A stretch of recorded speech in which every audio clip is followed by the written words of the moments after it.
For today's presentation, my topic is disorganized schizophrenia and hallucination in Hamlet. Disorganized schizophrenia is a one kind of mental disorder. It is one of 5 subtypes of schizophrenia in which people started visualizing, thinking the things which are not actually there present.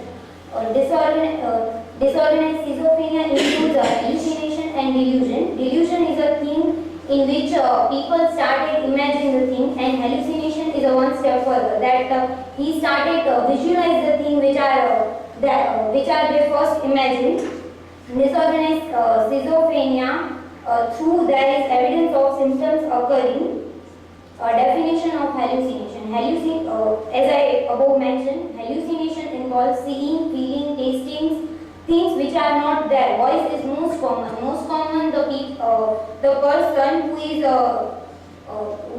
is patient of hallucination is mostly heard the voice, apart from seeing or feeling the things. Symptoms. Delusion, it is as I said that it is imaginative, and hallucination is one step further. Disorganized speech and thought.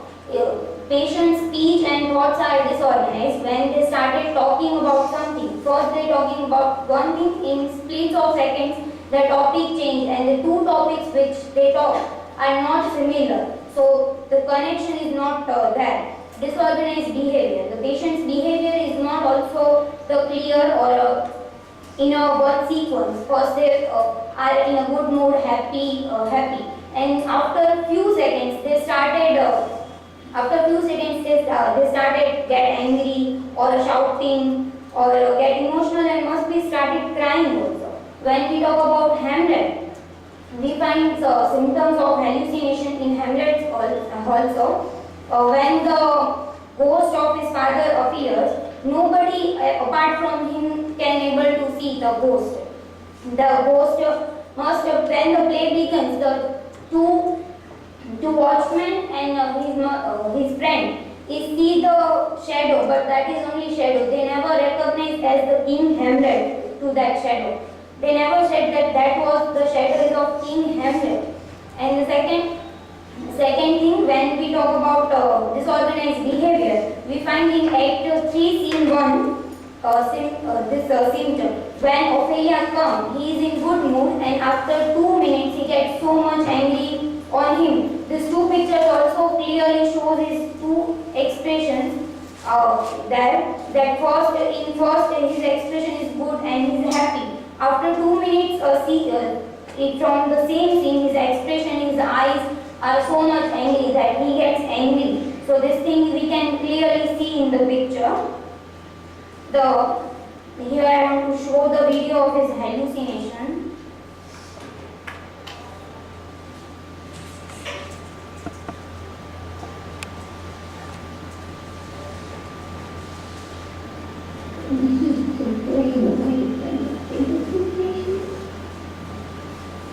Her mother is continuously saying, "Where do you look?"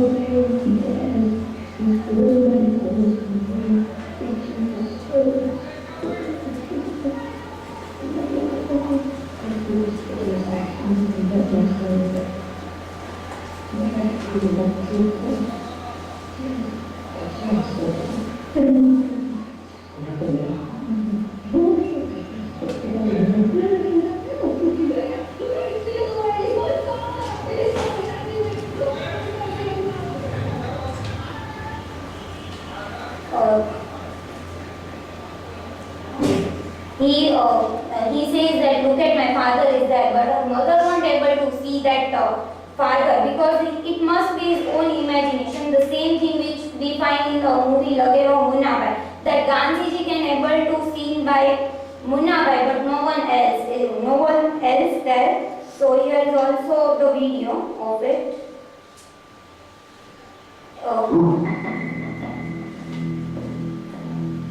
Mister Murali Prasad Sharma बहुत दिमाग में chemical imbalance की वजह से इन्हें गांधी जी दिख रहे हैं।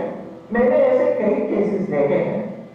When my patients complain, they often see their parents, wife, or their children. अगर गांधी जी रियल में होते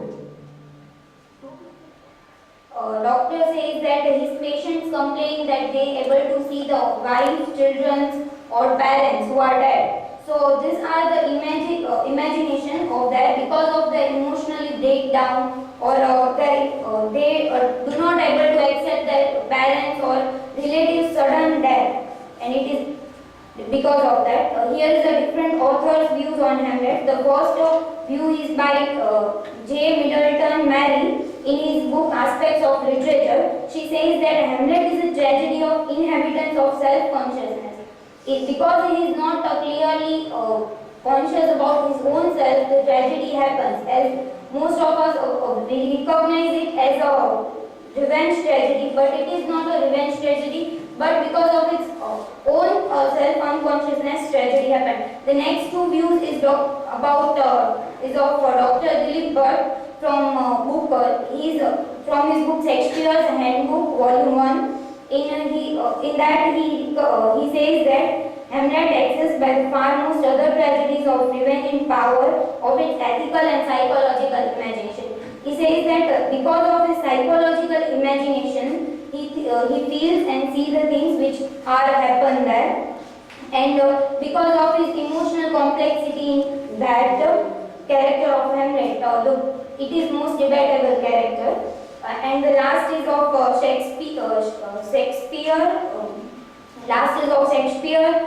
Hamlet in his hallucination. In that essay, the author says that Hamlet is neither insane nor a lazy, but merely a man who suffers from schizophrenic hallucination. So to conclude, we can say that the tragedy is not just because of the revenge,